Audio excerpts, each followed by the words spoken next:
फेकते ते चांगलं एवढं.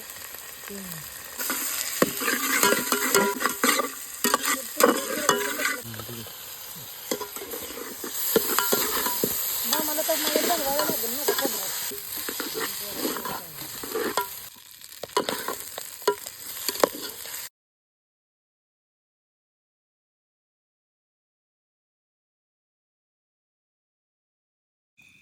इकडं एका बाजूला चुलीवर पुलाव भात घातलाय. त्यात कांदा, टॅमॅटो, तेजपत्ता, कोथिंबीर, खडा मसाला सगळं घालून आता शिजत ठेवलेला आहे.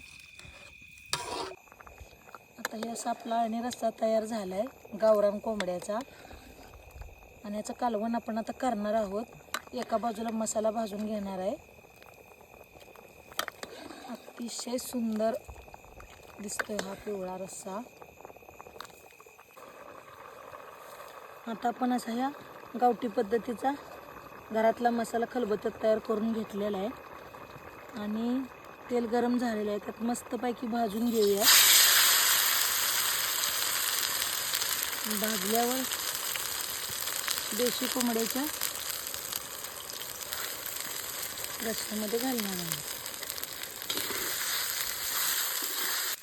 आता हा मसाला घालून घेऊया. त्याच्यामध्ये लाल तिखट पण घालून घेऊया.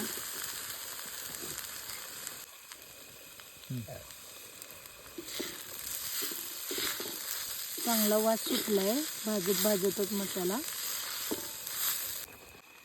आणि रश्श्याचंही मसाल्यात जरा पाणी घातल्यावर चव पण चांगली लागते, म्हणून आपण घालून घेतलेलं आहे अशा प्रकारे मसाल्यामध्ये.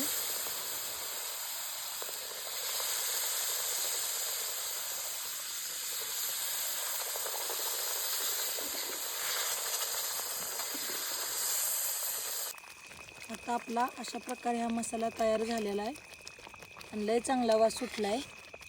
तुम्हाला जर मसाला कसा तयार केला आहे हे जर पाहायचं असेल तर कमेंटमध्ये सांगा. चांगल्या प्रकारे असं शिजलेलं आहे मटण. ह्यात आपण मसाला घालून घ्यायचा आहे.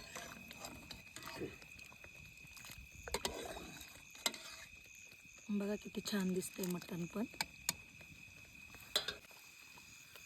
आता ही देशी कोंबड्याच्या रश्श्यात आपण बनवलेला मसाला घालत आहोत. अतिशय सुंदर वास येतोय, तुम्ही पाहू शकता.